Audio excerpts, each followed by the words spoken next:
يريدون أن يطفئوا نور الله بأفواههم ويأبى الله إلا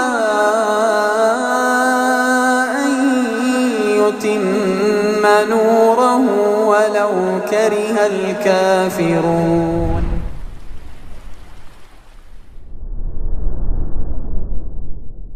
السلام عليكم ورحمة الله وبركاته. إن الحمد لله نحمده ونستعينه ونستغفره ونعوذ بالله من شرور أنفسنا وسيئات أعمالنا من يهده الله فلا مضل له ومن يضلل فلا هادي له أشهد أن لا إله إلا الله وحده لا شريك له وأشهد أن محمدا عبده ورسوله لا نبي بعده يا أيها الذين آمنوا اتقوا الله حق تقاته ولا تموتن إلا وأنتم مسلمون اللهم إنا نسألك علما نافعا ورزقا طيبا وعملا متقبلا. Para ikhwah sekalian rahimani wa rahimakumullah dan juga akhwat rahimakunallah, kita lanjutkan kajian kitab Qimatuz Zaman 'Indal Ulama. Berharganya waktu bagi para ulama, manajemen waktu para ulama. Dan ulama mereka memanage waktu mereka untuk ibadah dan lebih utamanya untuk menuntut ilmu atau mengamalkannya. Maka sebagian dari ulama bahkan meninggalkan pekerjaan. Tetapi untuk zaman sekarang tentu hal seperti itu, terutama di Indonesia, tidak relevan. Jika misal di negeri ini ada talibul ilm, penuntut ilmu yang fokus dalam menuntut ilmu di masa syabab atau masa muda, maka hendaknya ditolong dari segi ma'isyah atau penghidupan dan hajat kebutuhan keseharian atau untuk pembelajaran. Jika memang tidak mampu untuk menghidupi diri sendiri atau tidak dibekali oleh orang tua karena miskin atau karena tidak ada yang menafkahinya, maka hendaknya para muhsinun mereka membantu.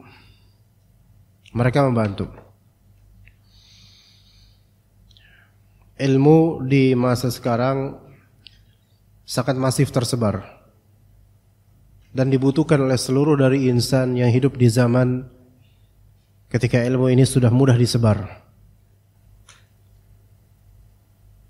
Tariqah atau tata cara menuntut ilmu versi klasik seperti ini itu tentu masih berlaku. Dibandingkan kita hanya melihat video atau kesimpulan-kesimpulan belaka. Sehingga kajian demi kajian itu tetap harus ada. Dengan populasi yang tidak sedikit memenuhi Jabodetabek terutama, mengakibatkan traffic jam, kemacetan, kepadatan yang luar biasa. Maka membutuhkan effort lebih untuk menuntut ilmu atau mengajarkannya. Sehingga penuntut ilmu perlu lebih dimotivasi untuk datang ke pengajian. Motivasi pertama lillahi ta'ala. Selagi juga ittiba' kepada perintah Nabi SAW. Itu motivasi pertama untuk menuntut atau mengajarkan ilmu. Karena kalau bukan lillahi ta'ala atau ittiba' kepada Nabi, kalau bukan karena lillahi ta'ala dan ittiba' kepada Nabi SAW, maka kita akan lemah untuk datang ke majelis ilmu baik dalam rangka mengajar ataupun belajar.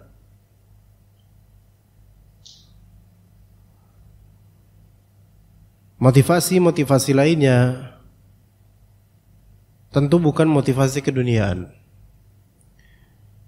Tetapi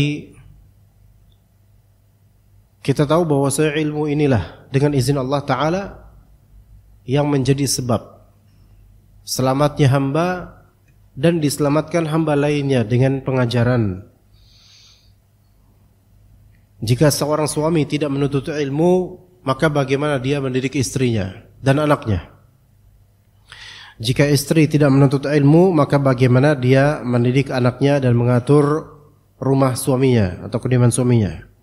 Dan jika anak tidak menuntut ilmu, maka bagaimana dia akan menjadi hamba yang baik nantinya dan berbakti pada kedua orang tuanya?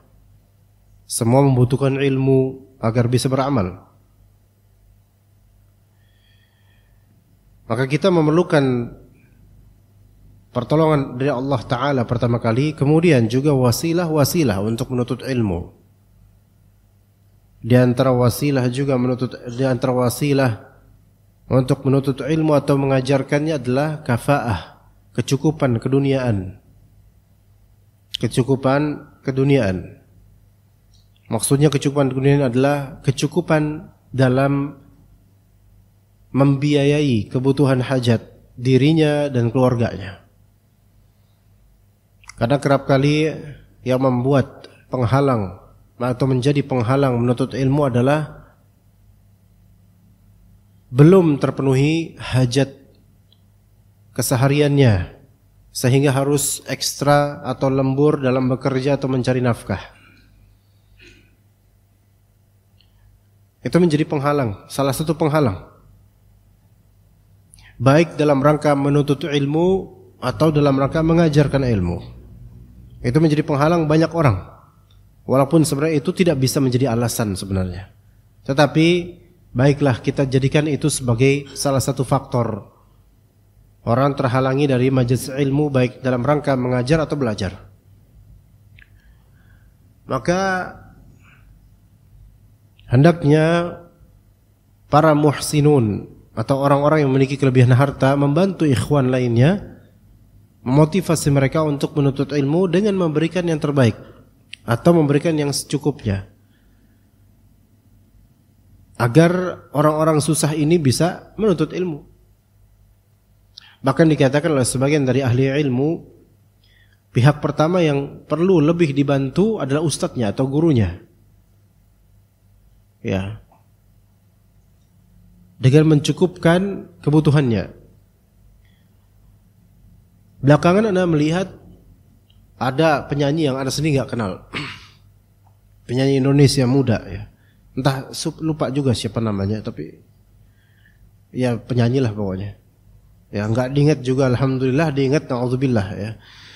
Nah penyanyi ini ada di Google sugesti pertanyaan, yaitu berapa biaya panggung, biaya sekali undang fulan ini, laki-laki penyanyi. Kemudian Anda sedikit baca kisi-kisinya, bahwasanya penyanyi ini mengaku pernah sekali diundang itu 80 juta untuk nyanyi. Anda nggak tahu suara gimana, pasti jelek. Nah itu 80 juta buat melalaikan orang, ya. Yang mana banyak orang pontang-panting di dan mogot pagi dan sore, itu udah capek, pergi belanja, pergi berangkat kerja, pulang kerja, capek.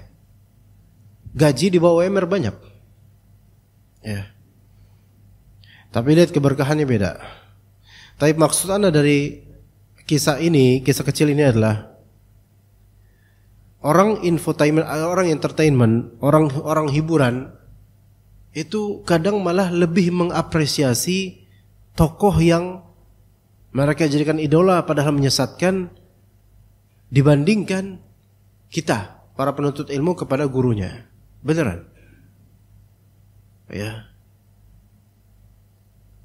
Walaupun tentu yang paling mengapresiasi adalah Allah Azza wa Jalla, itu harus, itu pasti itu. Kalau dia ikhlas, kalau gurunya ustadz ini ikhlas. Tetapi kenapa kita bisa kalah jauh?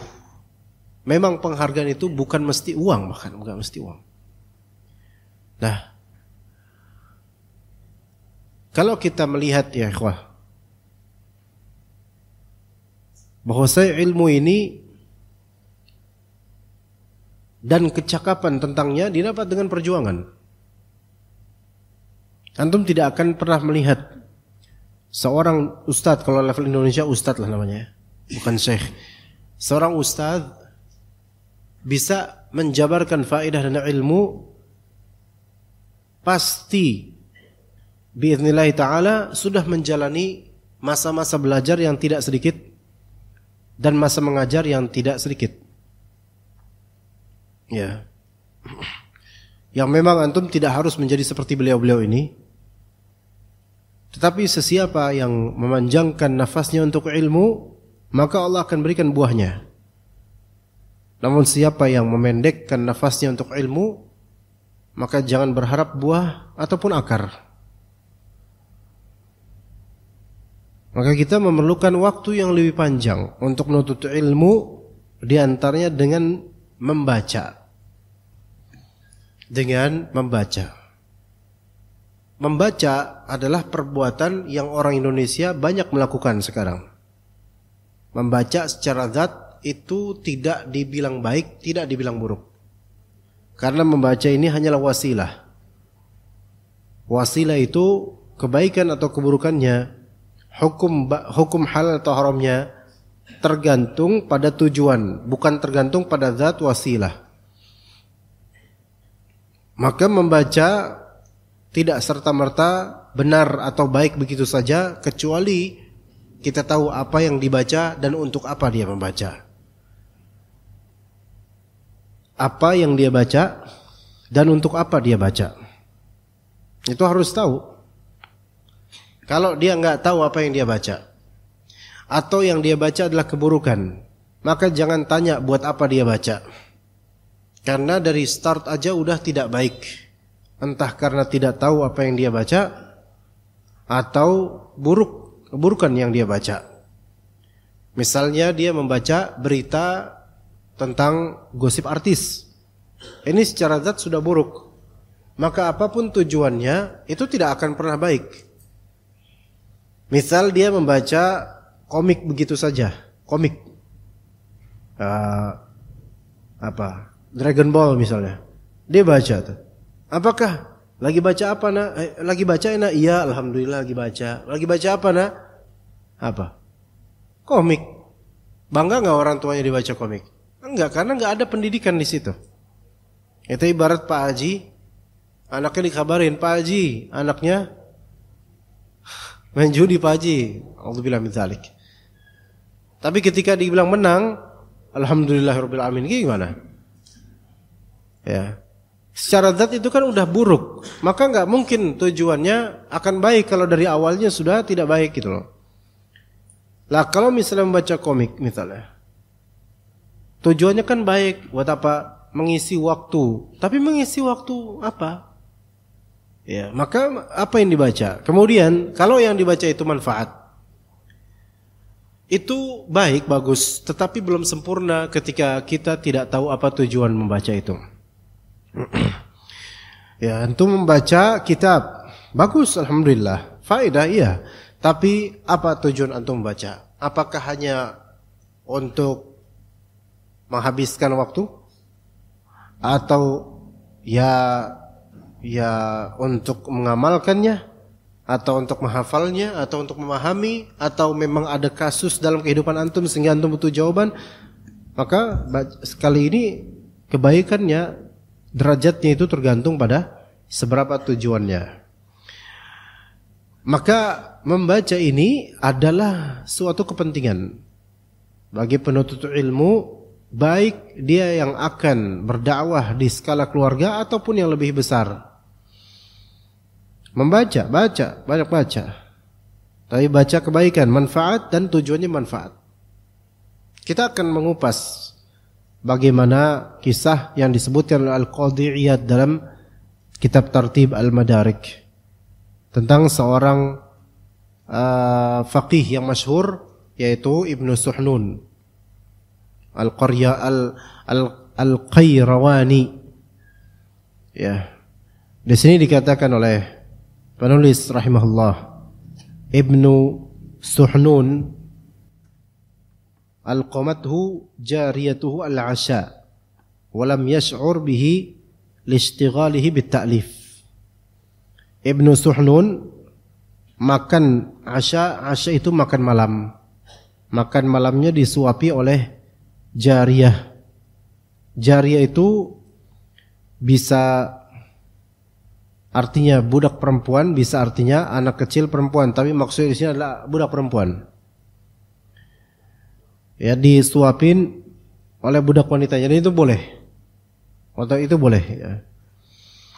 Walam yash'ur bihi liishtighalihi bita'lif. Namun ia tidak sadar sedang disuapin.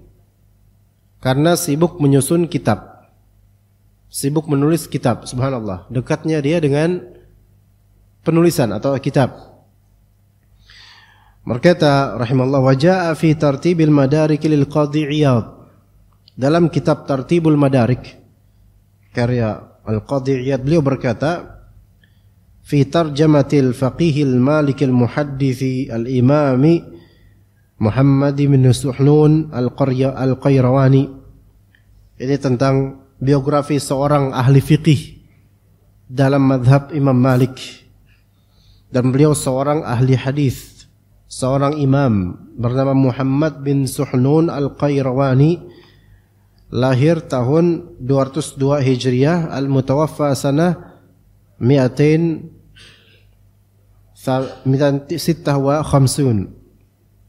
wafat pada tahun 256 Hijriah rahimahullah taala. Beliau yaitu Al-Qadhi Iyad bercerita, qala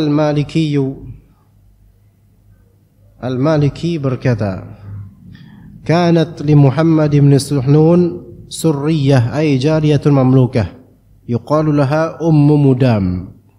Muhammad bin Suhnun memiliki seorang budak wanita miliknya sendiri yang bernama atau dipanggil Ummu Mudam.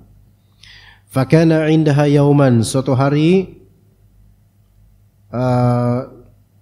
Ibnu Suhnun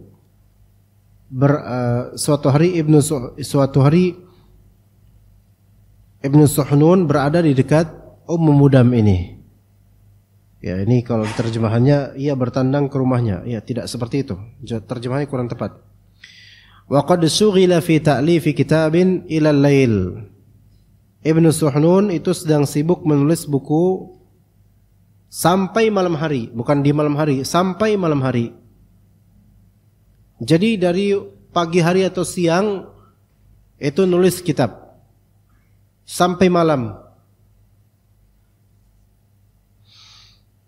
Fa hadara ta'amu, maka datanglah santapan malam yang dimasak oleh budak perempuannya itu, Ummu Mudam. Fasta'dhanathu faqala laha ana mashghulun as-sa'ah. Budak itu meminta izin pada Ibnu Suhnun, tuannya, untuk masuk kamarnya. Maka kata tuannya itu Muhammad bin Suhnun, ana mashghulun as-sa'ata. Saya sedang sibuk, I'm busy now. Yeah. For this time I'm busy. Falamma tala 'alaiha al-intidhar ja'alat tulaqqimuhu at-ta'ama hatta ata 'alaihi. Karena terlalu lama menunggu, maka si budak wanita ini menyuapkan makanan itu langsung ke mulut beliau sampai beliau mengunyahnya. Wa tamada huwa 'ala ma huwa fihi. Hal itu berlangsung lama seperti itu dan beliau tetap dalam kondisi demikian.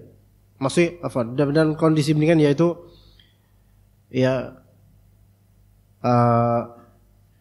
beliau tetap dalam kondisi menulis buku. Makannya mah udah selesai habis itu. Maka setelah hingga datang waktu begitu seterusnya ila an udzina li salati as-subh, sampai waktu subuh Ibnu Suhnun fokus nulis kitab. Maka kemudian kata Ibnu Suhnun, syughilna ankil lailata ya Umma Mudam. Ya. Maaf wahai Ummu Mudam, aku sangat sibuk tadi malam, saya melupakan wahai Ummu Mudam. Subhanallah, lupa.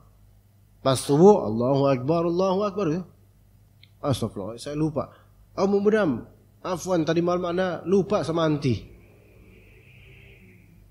Maka kata beliau, "Ya Umma Mudam, hati ma indak." Wahai Umma Mudam, tolong berikan makanan yang kau tawarkan tadi. Apa kata Umma Mudam? "Qad wallahi ya sayyidi alqamtuhu laka." Wahai tuanku, demi Allah aku sudah menyuapkannya ke mulutmu sampai selesai. Maka kata beliau, Muhammad bin Sahnun berkata, "Ma sya'artu bidzalik." Loh, kok aku tidak merasakannya gitu kata beliau. Jadi tadi malam saya udah makan beneran. Iya, tadi udah makan. Udah disuapin. Enggak kerasa. Ya. Saking fokusnya membaca dan menulis kitab. Butuh konsentrasi tinggi. Maka dikatakan oleh penulis dalam footnote-nya, qultu, aku berkata, hadza namudhajun min namadhiji dhuhulil ulama'i qadiman wastighraqihim wa fanaihim fil ilm. Ini adalah salah satu contoh dhuhulul ulama, lupanya ulama di masa lalu, sejak dulu, karena istighraqihim, tenggelamnya mereka, dan fanaihim fil ilm, yaitu betul-betul mereka menenggelamkan diri di ilmu sampai makan aja nggak kerasa kalau udah makan. Wa yushbihuhu ma haddatha li syaikhil muhadditsin al-imam Abil Husain Muslim bin Hajjaj al-Khushairi an-Naisaburi. Peristiwa yang persis dengan ini sebagaimana dialami oleh Imam Muslim rahimahullah. Dalam kisahnya, aku pernah mendengar, yaitu Muhammad bin Ibrahim berkata, aku pernah mendengar Ahmad bin Salamah ini teman dekat Imam Muslim dalam perjalanan dari Naisabur ke Balkha dan Basrah.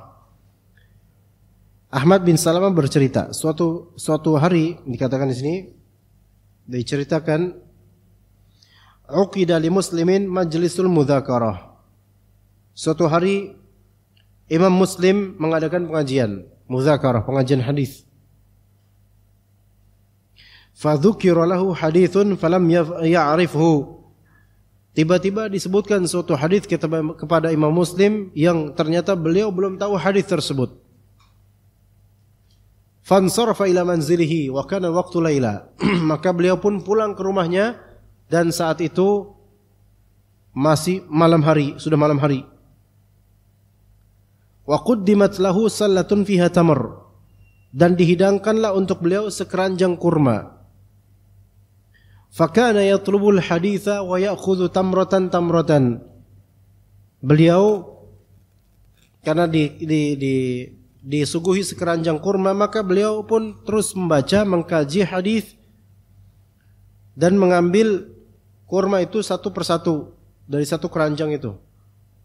Fa asbaha wa qad faniyat tamr. Di waktu subuh semua kurma itu ludes, habis. Baru kemudian wa wajadal hadis, dan beliau saat pagi itu akhirnya menemukan hadis. Tapi kurma udah habis, hadis ketemu. Jadi beliau penasaran satu malam tentang hadis yang belum dia tahu. Beliau cari-cari di kitab-kitab. Saking serunya nyari dan fokusnya, dicemil itu kurma satu keranjang sampai habis.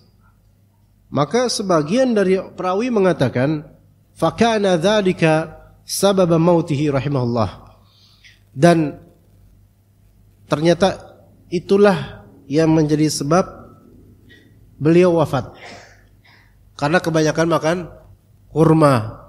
Dan beliau enggak sadar sampai menghabiskan satu kerat atau satu keranjang kurma.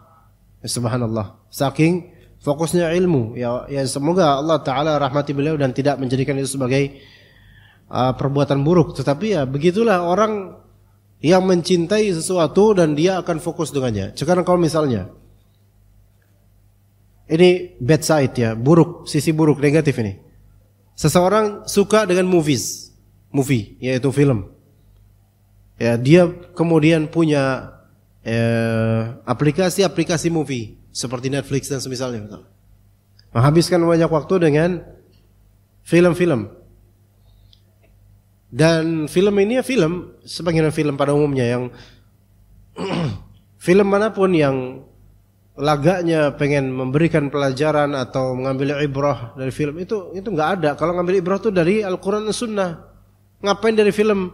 Misalnya, sekarang film berapa jam ikhwan? Misal 1,5 jam atau 2 jam, atau kadang-kadang 2,5 atau 3 jam, atau pakai series bisa lama. Ingat gak orang nonton film dulu di bioskop atau sekarang dulu pakai popcorn, ya kan? Ada satu apa sih namanya satu ginian tuh?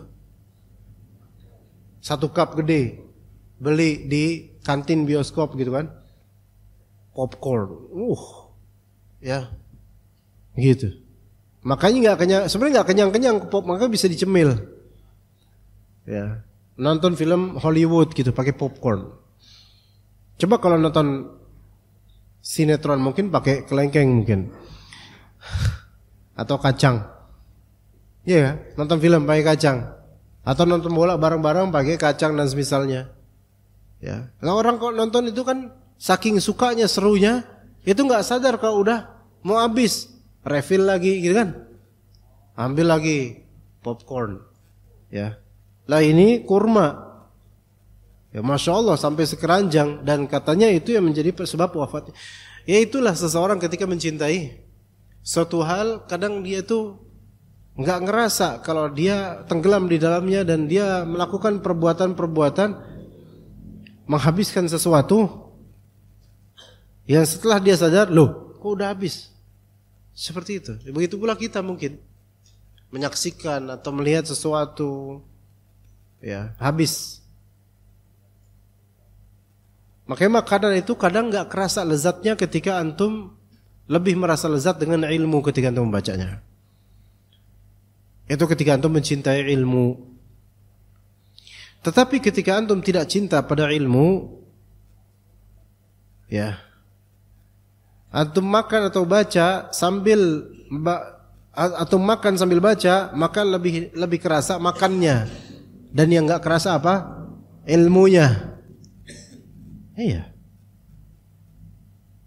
Begitulah ya, ketika kita menjamak dua perbuatan, jika salah satunya kita sangat mencintainya dan yang satunya lagi kita anggap itu selingan, maka yang selingan ini tidak akan kerasa.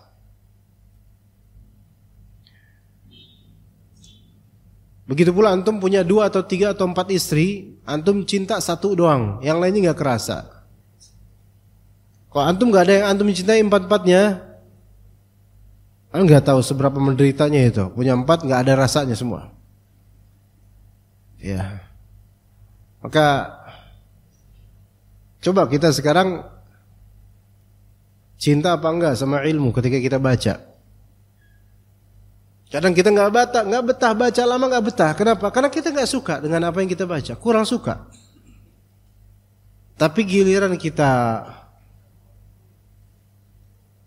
interaksi sosial di medsos atau mungkin chattingan dan seterusnya, kita bisa betah lama.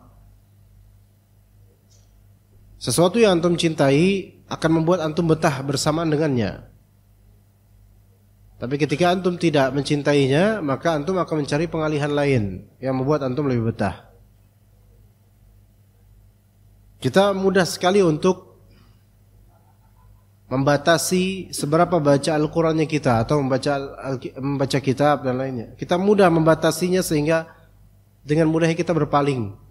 Baru sekebet 2 halaman dan seterusnya. Selesai. Cari hal lain. Ya. Apalagi di zaman sekarang pengalihannya itu banyak sekali yang menarik.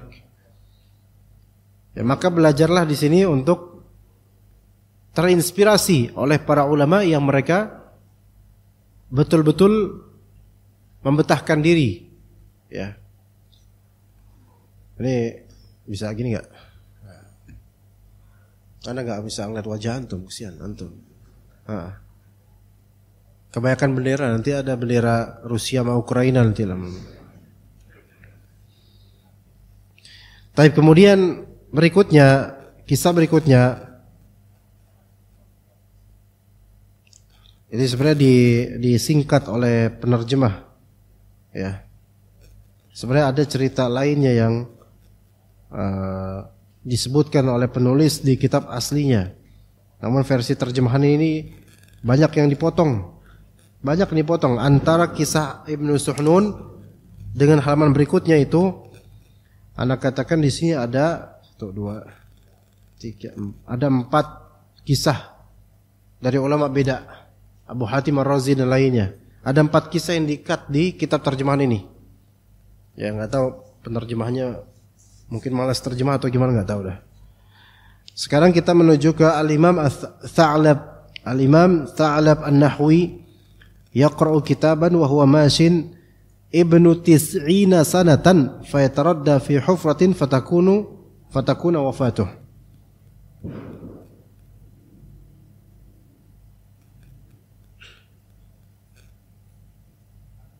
Ya. Ini gimana? Terjemahannya ini tidak sesuai sebenarnya dengan urutan. Coba Anda baca di versi Arabiknya. Ja'a fi Mu'jamil Adab. Ada di kitab Mu'jamil Adab karya Yaqut Al-Hamawi. Fi tarjamatihi, yaitu di biografi Abul Abbas Ahmad bin Yahya bin Zaid Asy-Syaibani, yaitu Tha'lab. Maksud sini adalah Tha'lab. Dikenal dengan namanya Tha'lab. Aslinya namanya Ahmad, tapi dipanggilnya Tha'lab. An-Nahwi Al-Lughawi Al-Baghdadi. Salah seorang imam dari pakar nahwu, ahli nahwu. Ya, dan beliau dari Baghdad. Imamul Kufiyyin fi nahwi wal lughati wa thiqati wa diyanah. Beliau ahli ilmu dari segi nahwu, bahasa. Beliau terpercaya dan ahli agama. Wulida sanata 200, dilahirkan tahun 200 Hijriah dan wafat pada tahun 291 Hijriah.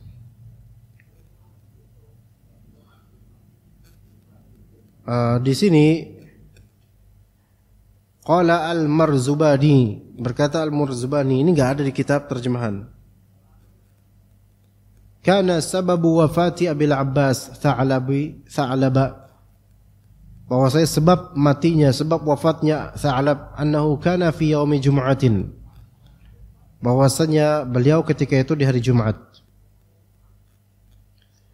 Qadin sarafa minal jami'i ba'da salatil asr. Beliau baru keluar dari Masjid Al-Jami', masjid Jumatan beliau baru keluar setelah salat asar. Jadi bukan pas habis Jumatan, baru setelah salat asar. Wa kana yatba'uhu jama'atun min ashabihi ila manzilihi. Ana ahaduhum. Jadi ada beberapa jemaah yang merupakan ashab Tha'lab, yaitu penuntut ilmu dan orang terdekat dengan Tha'lab, itu mengiringi beliau, ngikutin beliau sampai ke rumah untuk menuntut ilmu sama beliau, yaitu untuk nanya-nanya sama beliau. Dan aku, yaitu kata Al-Marzubani, aku adalah seorang dari mereka yang bersama dengan Tha'lab ketika itu mau pulang ke rumah. Fatabi'nahu fi tilkal 'ashiyah. Di sore hari itu kami mengiringi Tha'lab ila ansirna ila darbin binahiyati Babis Syam fi Baghdad, sampai kemudian kami berada di sebuah jalan di ujung Syam di Baghdad, di pintu Syam, ya, ujung pintu Syam di daerah Baghdad. Wattafaqa anna ibnan li Ibrahim bin Ahmad al-Madurai yasiru min wara'ina ala dabah. Dan kita sepakat, ya, seorang anaknya Ibrahim bin Ahmad al-Madurai itu berjalan dari belakang kita, berjalan di atas kendaraannya, yaitu di binatang mungkin unta atau apa. Wa khalfahu khadimun lahu ala dabatin qad qaliqa wa tarab. Di belakangnya, di belakang Tha'lab itu ada khadim, pembantu Tha'lab, atau mungkin pembantu dari anaknya Ibrahim bin Ahmad al-Madurai, sedang menunggang kendaraan juga, yaitu mungkin unta. Yang mana kendaraannya sudah qaliqa wa tarab, yaitu guncang itu untanya tuh, yaitu udah enggak sehat lah. Unta di belakang Tha'lab ini. Wa kana fi tilkal 'ashiyah biyadihi daftarun yanzuru fihi. Selagi beliau yaitu Tha'lab lagi berjalan menuju ke rumah di sore hari itu, ya. Itu di tangannya ada buku. Daftar itu maknanya buku, bukan makna daftar sekarang. Daftar itu adalah buku catatan. Yang beliau melihat ke buku itu. Wa qad syaghalahu amma siwah. Buku itu membuatnya tersibukkan dengannya tanpa orang maksudnya selainnya tidak dia gubris gitu loh. Ada beberapa dari ashab kawannya tidak digubris oleh beliau, dan ada unta 2 di belakangnya mengiringi beliau di belakangnya, itu juga tidak beliau perhatikan. Falamma sami'na sauta hawafir dawabi khalfana ta'akharna an jaddati tariq. Ya, ketika kita mendengar suara rangan atau suara unta ya di belakang kami, maka kami langsung apa? Kami langsung menghindar gitu loh. Menghindar menuju ke pinggir jalan, tapi walam yasma' Abul Abbas li samamhi saut al-hawafir fasadamathu dabatul khadim. Tapi Abul Abbas ini yaitu Tha'lab itu tidak mendengar, maksudnya enggak merhatiin itu karena saking fokusnya membaca kitab, dan ternyata mungkin mau jatuh itu unta atau gimana, linglung atau gimana, kemudian fasadamathu dabatul khadim. Ya, unta milik pembantunya sendiri itu menabrak Tha'lab. Fasaqata ala ra'sihi fi huwatin min tariqi ukhidha turabuha falam yaqdir 'ala al-qiyam. Maka yang paling awal jatuh adalah kepalanya Tha'lab dulu. Pokoknya terbentur jalanan, ya. Dan dia kemudian enggak bisa berdiri. Fahamalnahu ila manzilihi kal mukhtaliti yata'awwahu min ra'sih. Maka kami pun mengangkat beliau ke rumahnya. Itu seperti orang yang sedang mukhtalit, yaitu fikirannya kacau, yata'awwah min ra'sih. Aduh kayak orang lagi kacau lah gitu, seperti ngerasa sakit banget kepalanya. Wa kana sababa wafatihi, dan itu adalah sebab wafatnya Tha'lab dalam keadaan dia sedang membaca. Maksudnya ketika ditabrak itu beliau sedang fokus membaca. Syuf di sini lihat, memang awareness itu sekarang tentu penting ya, bukan berarti kita mencontoh kepada ini kemudian lagi naik motor sambil baca Quran. Ya subhanallah, bahkan baca taruh HP di sini sambil baca Quran. A'udzubillahi minasyaitonir rajim. Itu emang sih cepat matinya insyaallah. Cuman kan itu kan enggak benar cara seperti itu. Itu menjadi sebab beliau enggak menyengaja untuk hal ini. Ya, enggak mengenai. Ada beberapa orang yang memang kalau udah fokus membaca itu selainnya itu udah enggak peduli lagi dia. Ada yang seperti itu. Dan untuk dipanggil kadang-kadang lembet untuk menyahut gitu loh, saking fokusnya, dan juga termasuk orang yang agak slow respon ketika sudah fokus gitu loh. Slow respon pada selainnya ketika sudah fokus pada suatu hal. Begitu. Ya, jadi inilah di sini ya, sepertinya entah dia kudaba di sini kuda atau dia unta. Tapi bisa unta, bisa kuda. Ya, kalau kuda ya keras juga ketika kehantam dengan kakinya keras. Unta pun begitu, bahkan unta itu lebih keras daripada kuda. Ya. Kuda betul keras, tapi unta itu lebih keras lagi. Antum kalau ditendang unta, bukan antum, kalau ada orang ditendang unta itu bisa bolong dadanya, mungkin bisa bolong sama masuk itu. Ya, bisa bolong dan berbekas. Bisa juga kuda, bisa unta, ya. Bisa juga dia jatuh di jalan atau itu jalanan ada jurangnya, ya bisa jadi. Ya ala kulli hal, dengan sebab itulah beliau wafat rahimahullah taala. Tetapi kita tentu tidak bermaksud untuk mengikuti yang seperti ini, ya. Antum di jalanan main HP atau lagi baca, kemudian tiba-tiba ada bolongan, yang itu bawahnya adalah comberan bawah tanah, jai jalan tiba pleng gitu aja. Iya, udah kecebur aja ke situ dan banyak air dan masih baca di situ. Subhanallah. Ya. Direkam CCTV kemudian, ya. Dipanggil sama orang-orang, ya. Pak, enggak apa-apa, Pak. Enggak apa-apa, maafan saya nyaman di sini, alhamdulillah lebih tenang. Nah, ini. Taib, kita menuju ke Abu Jarir, kepada Ibnu Jarir At-Tabari. Kita menuju ke kisah Ibnu Jarir At-Tabari. Oh, ini Ibnu Jarir, ulama besar masyhur, penulis kitab tafsir Jami'ul Bayan. Tafsiran besar nanti akan disebutkan insyaallah. Kemudian beliau juga seorang ahli hadis. Beliau ahli tafsir, ahli hadis, ahli sastra, ahli bahasa, ahli sejarah juga. Ya, subhanallah beliau ini. Dan punya kitab yang besar untuk tiap dari disiplin ilmu tersebut. Ya. Kemudian dikatakan di sini, Hifdhu Ibni Jarir liwaqtihi wa azmuhu an yufassir al-Qur'ana bi 30,000 waraqah.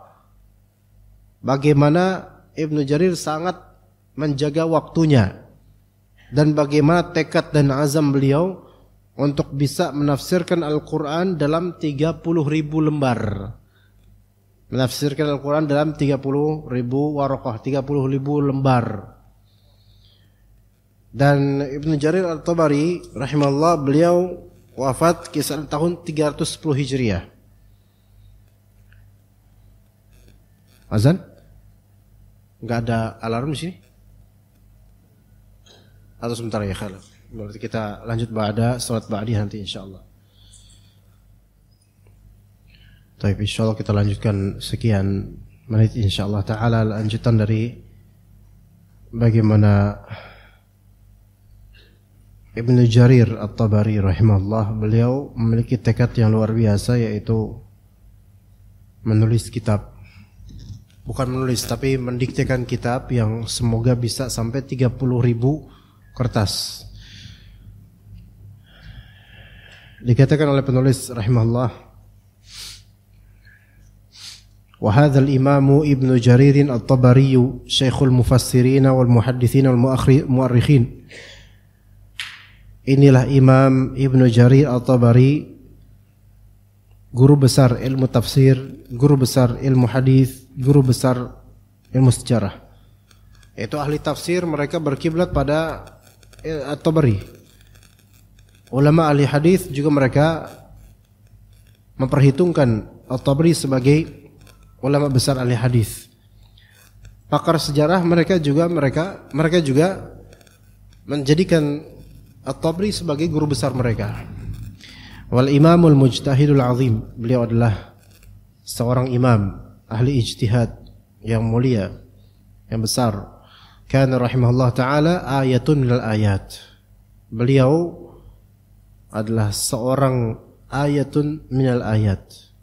Maka penjabar ayatun minal ayat itu maksudnya seorang yang memiliki kebesaran, tanda-tanda kuasa Allah ada padanya gitu.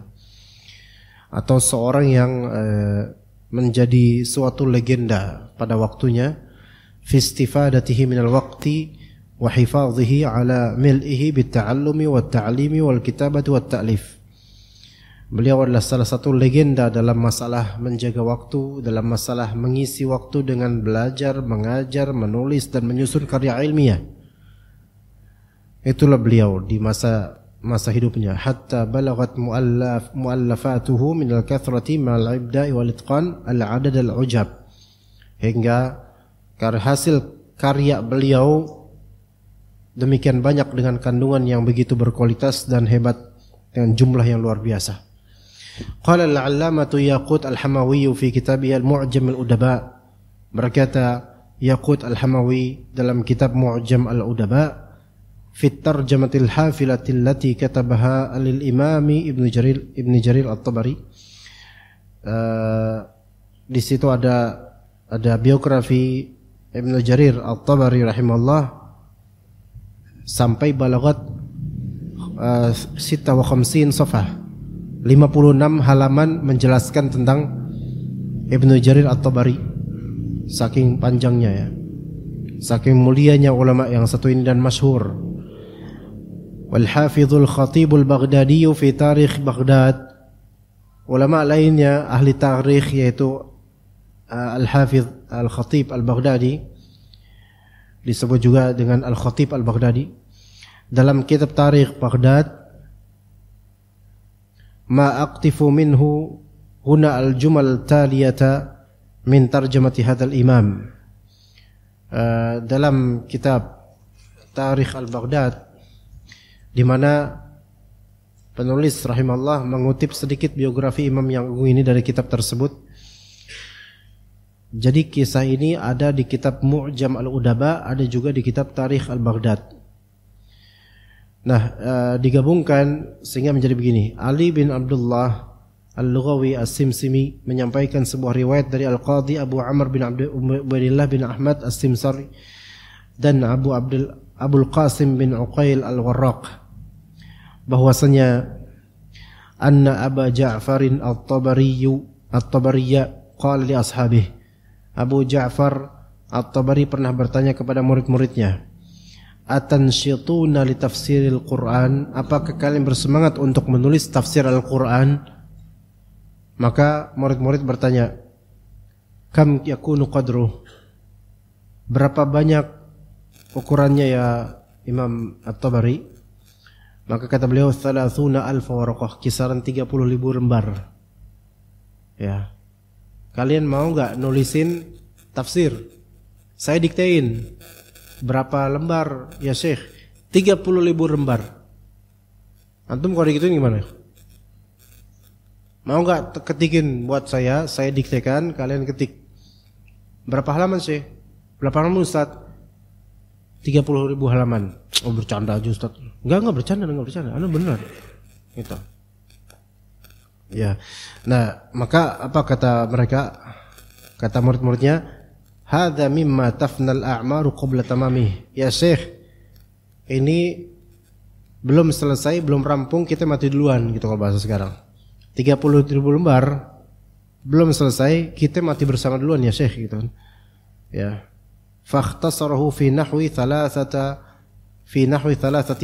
waraqah. Maka beliau pun meringkas tafsir dengan dikte, beliau ringkas pemjabaran diktenya sampai 3.000 lembar saja.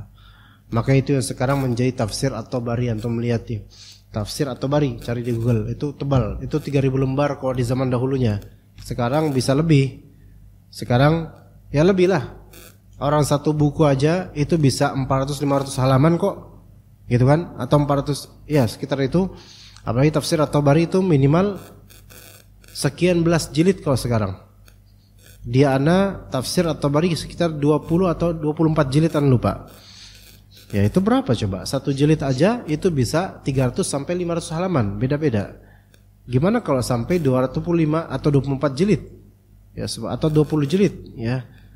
Maka sekitar itulah, dulunya 3.000 halaman. Wa amlahu fi 7 sinin. Dan At-Tabari mendiktekannya selama 7 tahun. Jadi penyusunan kitab itu 7 tahun. Dimulai dari tahun 283 sampai 290 Hijriah. 7 tahun mendikte kitab itu. Murid-muridnya menuliskannya sampai jadi satu kitab tafsir. Tafsir At-Tabari. Begitu. Dan itu pakai hafalan loh. Ya, bukan beliau nulis sendiri atau kopas dari mana, enggak, pakai hafalan beliau disebut. Dan tafsir At-Tabari ini kitab yang di antara kitab tafsir bersanad. Maksudnya di dalamnya setiap dari tafsiran itu dialihkan ke penafsiran salaf dan pasti ada sanad bersambung kepada salaf dari fulan, telah menceritakan dari fulan. Jadi luar biasa ini tafsir ini di zaman itu ya.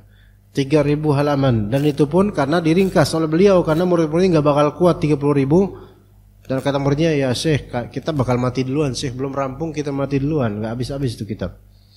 Ya begitu. Dan ajaibnya kemudian untuk kitab tarikh dan sejarah, beliau juga berazam pengen 30.000 halaman, 30.000 lembar lah. Beliau juga pernah bertanya kepada murid-muridnya, atansitun, itu kalian atansitun li tarikhil alam min Adam ila waqtina hada? Kalian pengen gak, bersemangat gak untuk menulis tentang sejarah dunia mulai dari Nabi Adam hingga sampai sekarang ini?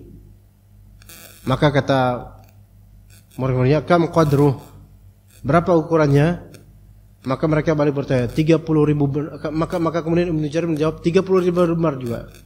Ya sama aja Syekh, kayak gitu lagi gitu kan, kok bahasa sekarang ya. Maka sama jawabannya. Maka apa kata Imam At-Tabari? Inna lillah. Ya. Kalau sekarang Syekhnya bilang inna lillah, mungkin muridnya siapa sih yang mati? Bukan yang mati antum semua. Ya, matatil himam. Ya. Inna lillah, sungguh hasrat besar itu telah mati. Himmah ilmu telah mati pada diri kalian gitu. Enggak kuat 30.000 lembar. Subhanallah. Ini kok gimana kok At-Tabari ketemu orang kayak kita ini? Belum ditanya, maukah antum nulis 30.000? Belum ngomong gitu. Ngeliat muka antum aja, mati nih orang. Ya. Ini orang dan zaman ketika itu masih nulis, nyatet panjang sampai ratusan ribuan halaman, masih kuat mereka. Kita mana kuat? Kita pegel udah. Pulpen aja biasa cuman buat tanda tangan doang kan kita tuh sekarang. Yang malas nyatat, malas ini enggak pernah nyatet. Buat pulpen itu cuman buat tanda tangan. Itu pun minjem sama orang karena enggak punya pulpen. Udah itu tanda tangan, tanda RT, bayar iuran, udah gitu doang dah. Ya subhanallah, kita malas nyatat sekarang. Ya gimana kalau ketemu dengan Imam At-Tabari pada masanya? Mungkin beliau mentahdzir kita, dikira kita bukan penuntut ilmu, ya. Maka beliau pun meringkasnya seperti yang beliau lakukan terhadap ilmu tafsir, diringkas jadi 3.000 halaman. Maka sekarang ada namanya Tarikh At-Tabari. Tarikh At-Tabari, yaitu ada kitabnya. Kayaknya belum diterjemahkan, tapi kitab Arabnya ada itu. Ya sekitar 3.000 halaman di zaman itu. Beliau selesai menyusun dan menelitinya kembali pada hari Rabu 3 hari menjelang akhir bulan Rabiul Akhir tahun 303 Hijriah. Namun beliau selesai mendiktekan pada akhir tahun 302 Hijriah. Yang enggak tahu berapa tahun selesai penyusunan ini, berapa tahun pendiktiannya berapa tahun, tapi kalau tafsir 7 tahun lamanya. Kalau tarikh sejarah wallahu alam berapa tahun. Yaitu. Baik, itu yang bisa kita sampaikan dari isi kitab. Ada soal enggak jemaah di sini? Ada yang mau nanya enggak, kawan? Tidak ada? Kalau enggak ada kita cukup sampai sini insyaallah ya. Enggak ada, kita cukup berarti sampai sini insyaallah. Barakallahu fikum jami'an.